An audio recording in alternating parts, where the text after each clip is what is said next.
I'm not making sense. This review is terrible. Hey guys, and welcome back to my channel. For today's video, I am going to be reviewing Dear Evan Hansen by Val Emick.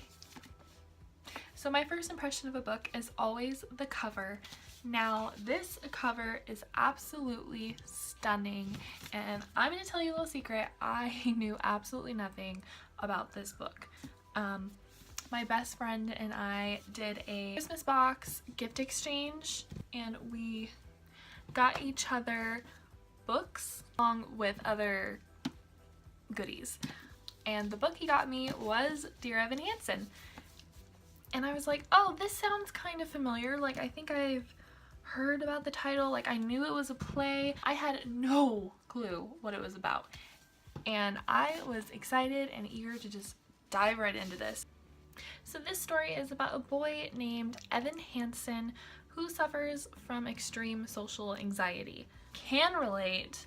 And per his therapist's request, Evan Hansen writes a letter to himself every single day, each letter starting with Dear Evan Hansen, as a way to cope with his anxiety and internal struggles. But when his letter somehow ends up in Connor Murphy's pocket, the trouble boy who is misunderstood and also takes his own life later that same day, Evan gets thrown into the world of Connor's grieving parents and sister Zoe, who Evan is also kind of secretly in love with.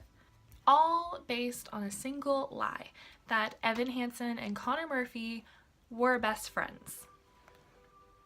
Evan, of course, knows what he's doing is absolutely wrong, but throughout the book there is pieces given to Evan to make him feel like what he is doing is actually right in a way, and like it's helping Connor's grieving parents and sister. Everything is going great basically.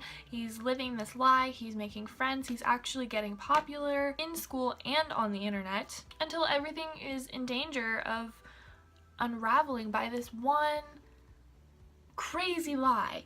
So that is basically the synopsis of Dear Evan Hansen. Now I want to talk about my thoughts about the book. Listen, this book, I have feelings.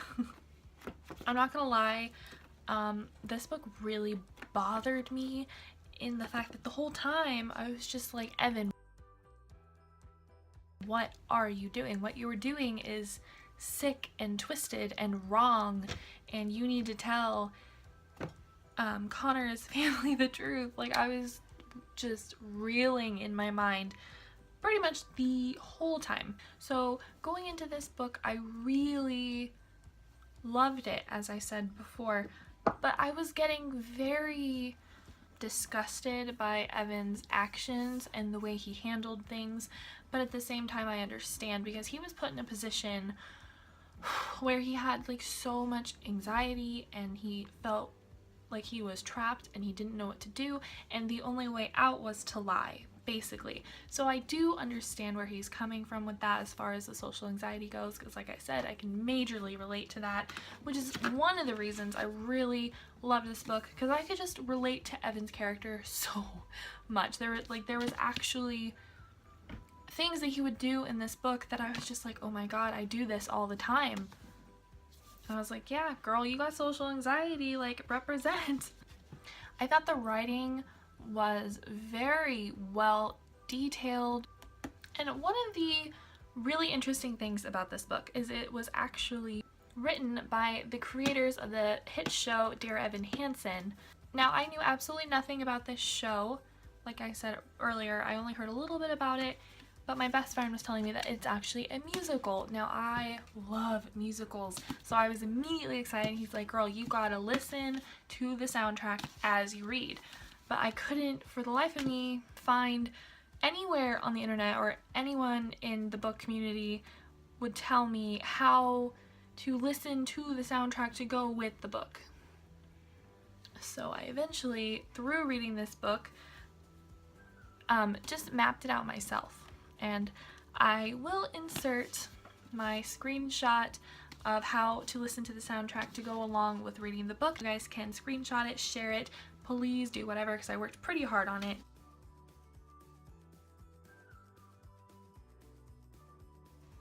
One thing I really loved about this book is how they incorporated lyrics from the actual songs from the show into the book. So when you would read a part, it wouldn't be a song, but it would be like the words, but if you know the songs, like I was listening to the soundtrack the whole time, you recognize the lyrics, so I immediately knew when to listen to each song, and that was an amazing experience that I've never had before.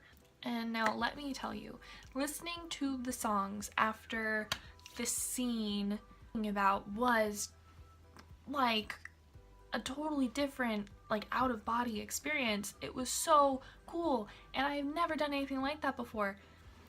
The songs just really add to the emotion that the book is trying to portray that I honestly don't think you could get if you were just reading the book by itself. I mean, I laughed, I cried, it was so emotional. If you read this book, it is a must that you listen to the soundtrack, let me tell you. Another thing I really loved about this book was Connor's scenes. It would go from like chapters, which were like Evan's chapters, and then it would switch to Roman numerals, which were all about Connor and his explanation of things, basically, and it's from his point of view, and it was really weird to read about it, and I actually got choked up quite a bit because I don't know, it just really hit me. I used to have suicidal thoughts quite frequently when I was a little bit younger than I am now, and it really just hit home with me with Connor's character, and I just love the way that those pieces were written. I just felt for him so much, but it was like, I don't know, I just felt like it was too late. I couldn't do anything about it. There are also some elements of romance in this book, some happy, some sad, and then toward the end it's kind of like, you know, that doesn't even make sense. So before I started the book, I did some research on Goodreads, and I read a couple reviews saying that they weren't okay with how Evan didn't get enough punishment toward the end of the book. So me not reading the book, I was like, oh great, it's gonna be one of those books. It's like happy ending, you know, the main character who did a bunch of wrong things gets like nothing. But then I started actually reading the book, and then I got to the end of the book, and I realized those people were completely wrong. Yes, Evan didn't receive like an extreme amount of punishment. I don't think it merits.